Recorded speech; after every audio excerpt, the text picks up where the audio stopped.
The air inside the courthouse was thick with anticipation, but beneath that anticipation, there was something else, something far less dignified. The spectators in the gallery shifted in their seats, whispering quietly, some curious about the case, others simply there for the thrill of seeing someone's downfall.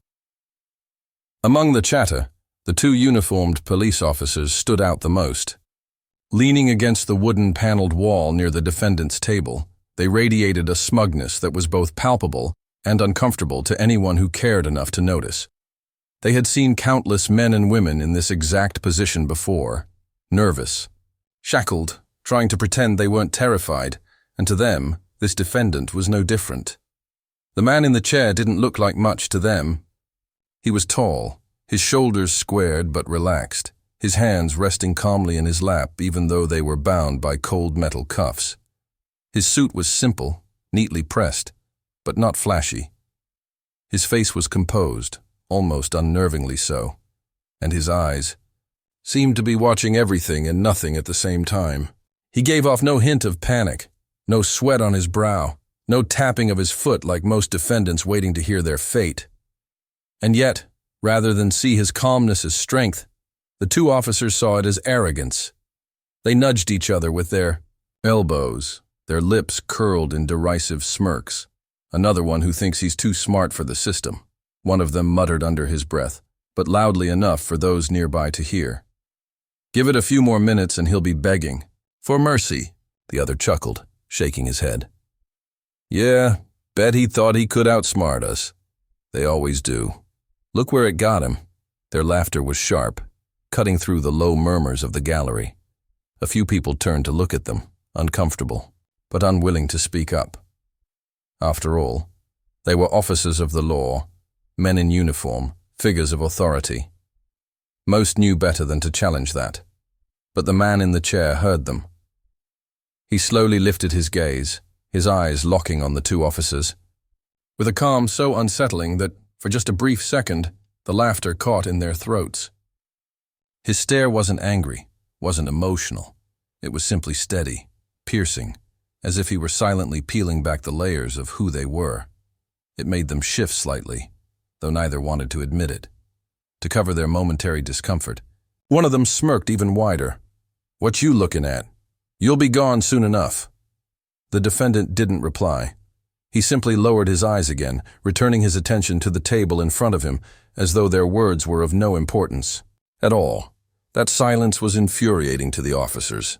Most people in that chair snapped back, protested, or at the very least showed some sign of being rattled.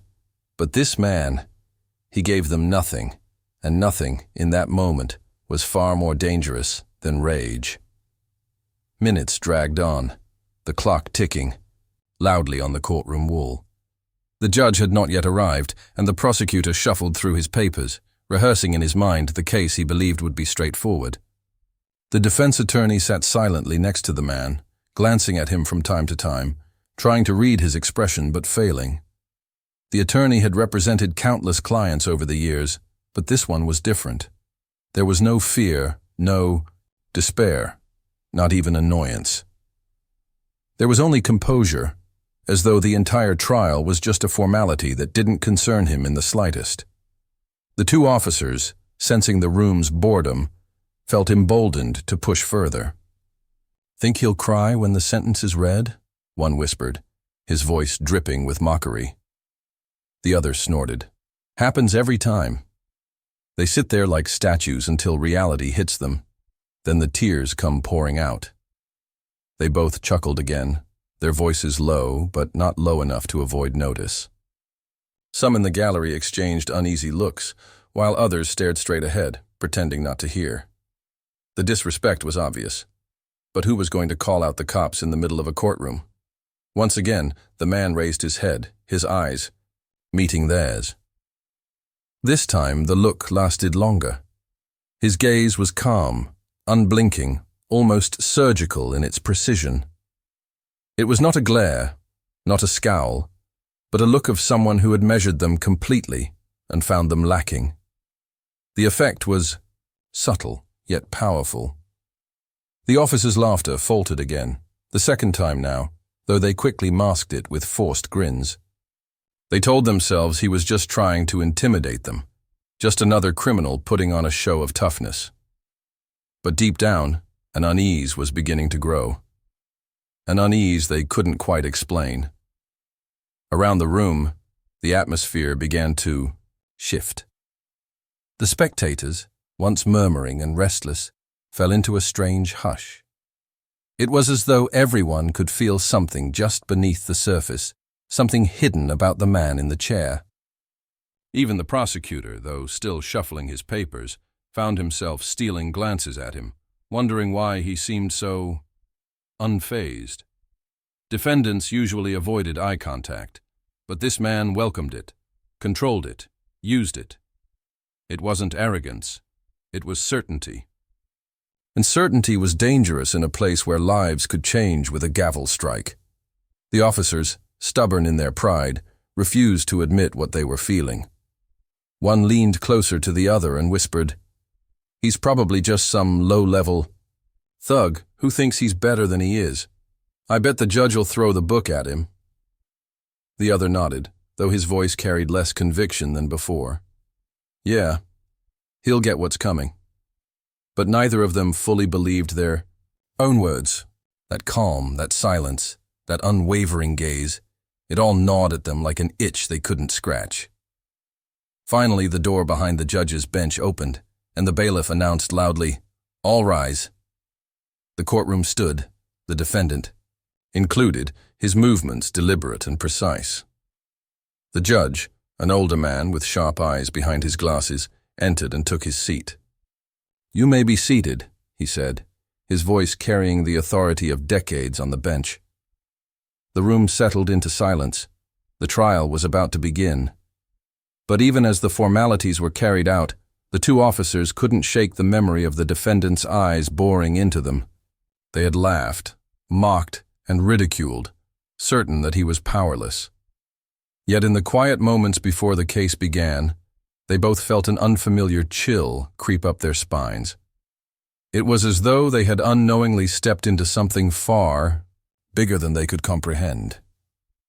The defendant, for his part, sat down again, calm as ever, his hands still resting loosely in his lap. He hadn't spoken a single word, hadn't defended himself, hadn't reacted to their mockery in any visible way. And yet somehow he had already shifted the power dynamic in the room.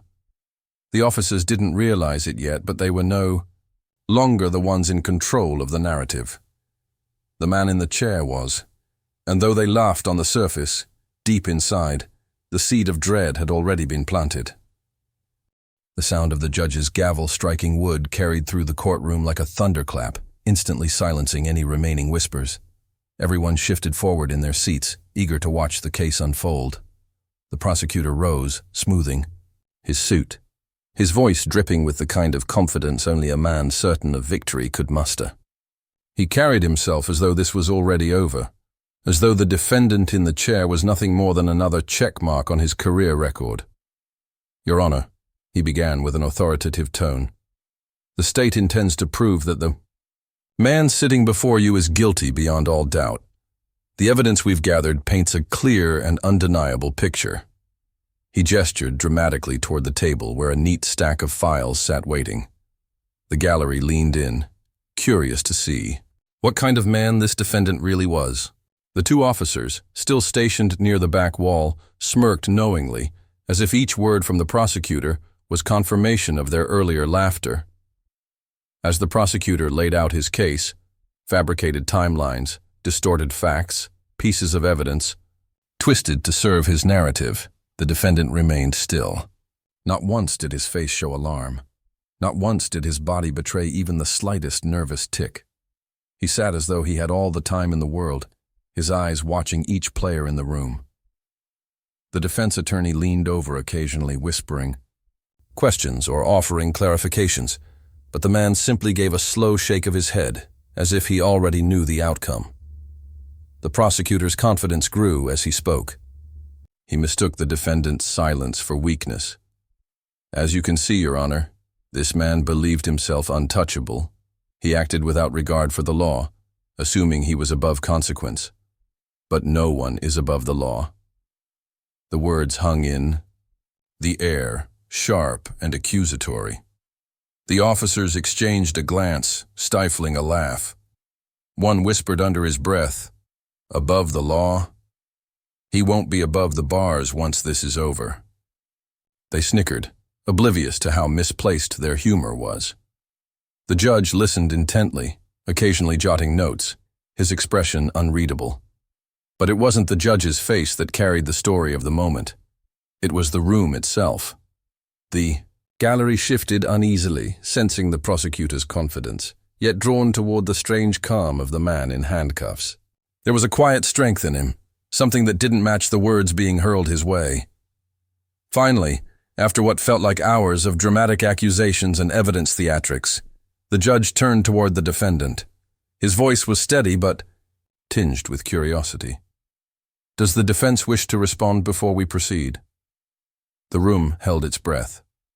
Everyone expected the attorney to rise, to begin dismantling the prosecutor's claims in the usual tug-of-war of courtroom drama. Instead, the defendant leaned forward slightly, his voice clear and calm as he spoke for the first time. "Your Honor, I believe before we continue, certain facts should be clarified." The room froze. The defendant himself was speaking, measured, deliberate, without hesitation. His tone wasn't defensive. It wasn't pleading. It was commanding, like a man used to being listened to. The judge blinked, recognizing something in his voice that felt oddly familiar, though he couldn't yet place it. The prosecutor frowned, annoyed at being interrupted, but even he found himself silenced by the weight of the words. Slowly, with deliberate movements, the man reached into the inside pocket of his jacket. The bailiff stiffened, taking a step forward until the man calmly pulled out a leather folder and set it on the table. His hands moved with precision, no wasted motion, as though he had done this countless times before. He flipped it open, revealing an identification badge. At first, only those nearest could see.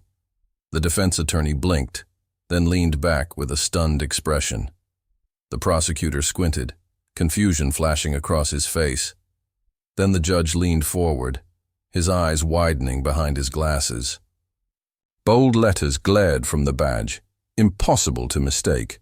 Federal Bureau of Investigation. Director. Gasps rippled through the gallery like a wave crashing over rocks. The silence that followed was suffocating, broken only by the faint shuffling of papers dropping from the prosecutor's trembling hands. The officers at the back went pale, their smug grins wiped clean from their faces in an instant. They stared, mouths half open, their laughter dead on their lips. Every ounce of arrogance they had displayed earlier was now curdling into dread. The judge straightened immediately, his voice trembling ever so slightly with respect. This is highly irregular. Director?" His words faltered as the reality sank in. This wasn't just another defendant.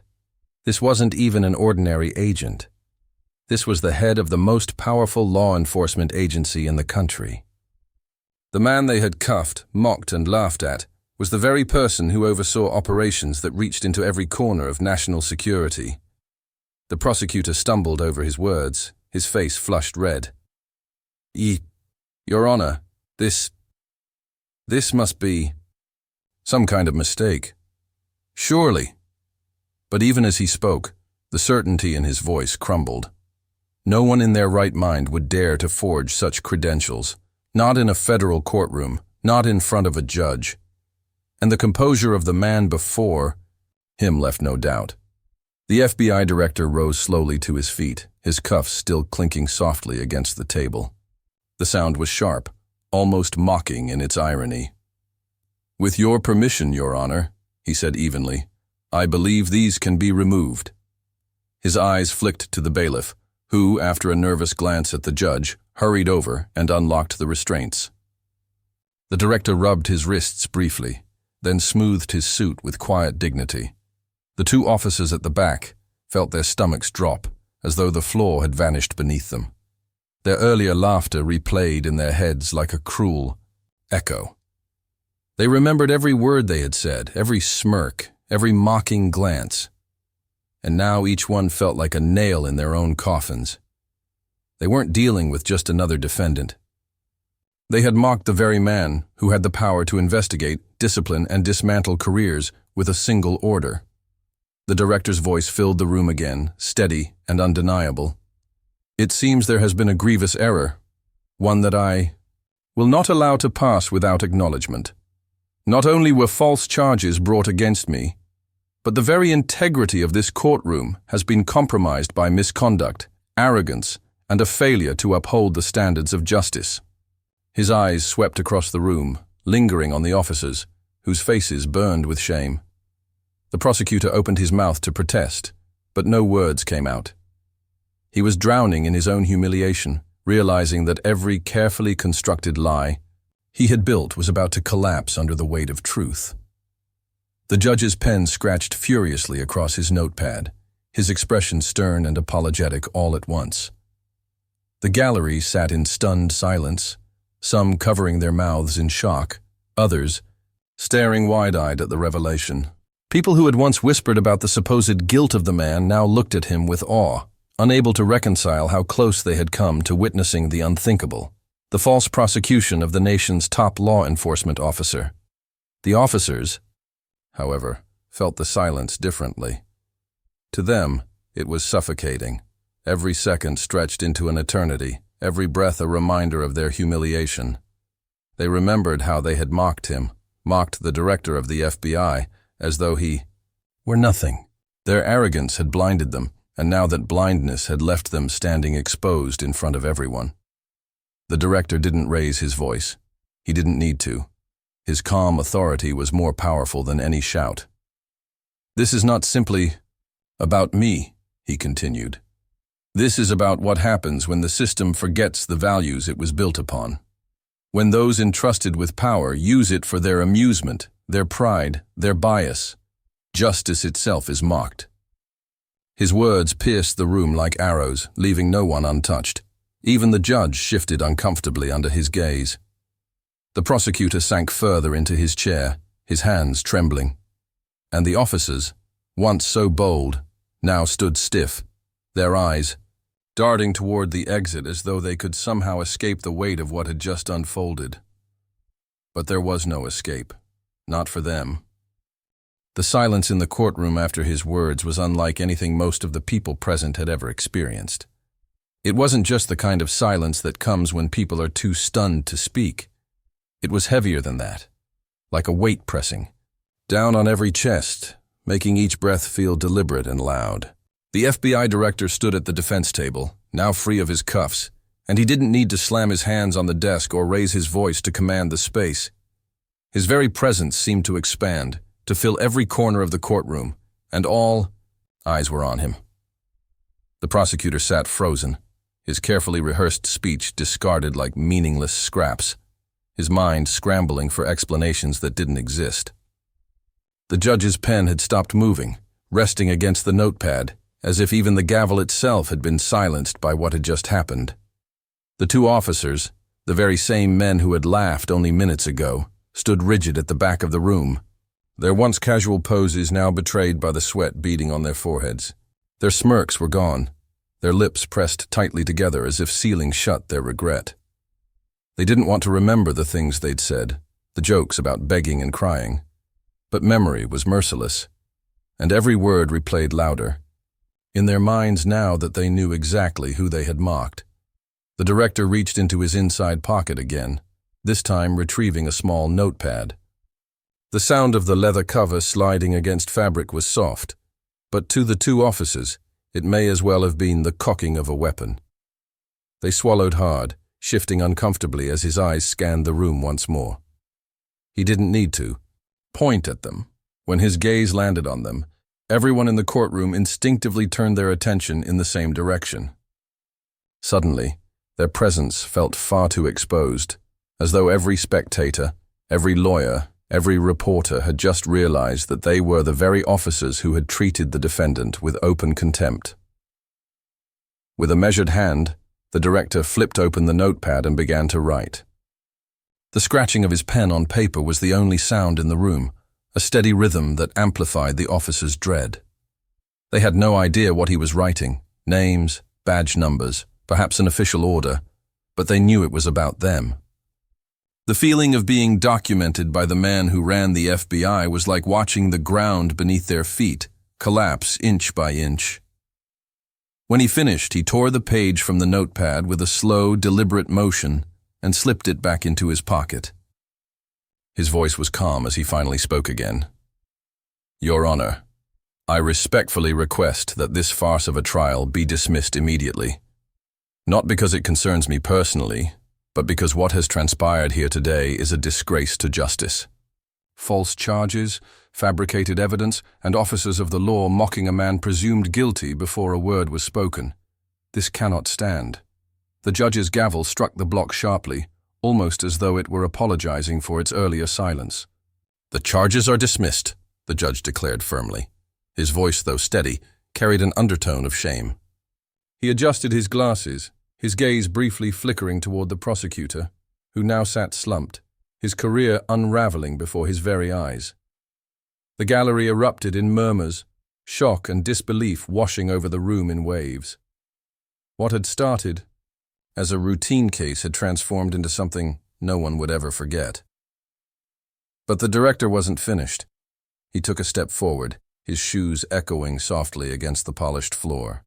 Every sound he made seemed amplified in the tense air. He turned to face the officers directly, his expression unreadable, but his eyes sharp enough to pin them in place. "I am not here today as a man above the law," he said. "I am here as a reminder that those entrusted with power must wield it with integrity. You," his gaze hardened, "forgot that power without respect, without restraint, is not authority, it is abuse." The officers' throats tightened. One of them opened his mouth, perhaps to apologize, but the words wouldn't come.